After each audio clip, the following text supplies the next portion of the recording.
Greenfield महामार्ग संदर्भात आज आमदार विलास बुर्डे यांच्या नेतृत्वाखाली अधिकारी आणि बाधित शेतकरी यांची महत्त्वपूर्ण बैठक पार पडली।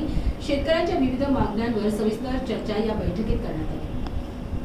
आपण बैठक लावली, आपण जिल्हाधिकारी कामे लावली, कारण की आपल्याला मोबदला देणारी यंत्रणा कोणती आहे? पीडब्ल्यूडी। रस्ता करणारी यंत्रणा कोणती? पीडब्ल्यूडी। फक्त संपादनाची कारवाई ही महसूल करणार, ते सुद्धा आज सांगू नाही शकत काय देऊ लागले, त्यांना सांगा ना आज काय देऊ लागले म्हणून। नाही आता काहीतरी सांगा ना, नाही सगळ्या प्रोसेस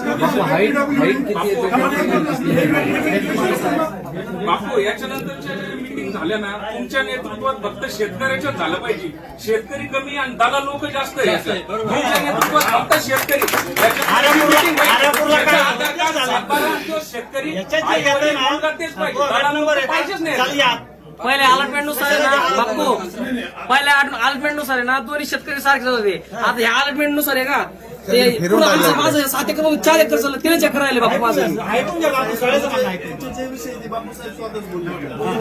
कवडवा शिवारात बापू तुम्ही बघितलं असेल, वन साईड चाललेली कवडवा शिवारामध्ये महसूल आणि पीडब्ल्यूडी प्रत्येक गावात गेली पाहिजे।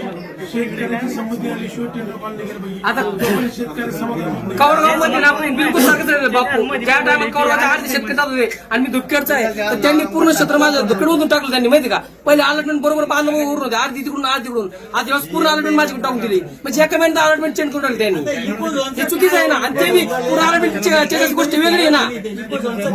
मग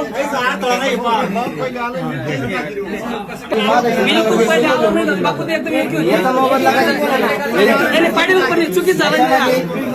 याच्यामध्ये येलो झोनचा मोबदल्याचं कसं त्याचं काही सांगितलं नाही ना, आणि ग्रीन फिल्म येलो जे मोठे लोक आहेत त्याची अलॉटमेंट चेंज झाली, माहितीये का? येलो मधून जमिनी घेऊन ठेवल्या का, जमिनीमुळे अलॉटमेंट चेंज करून आम्हाला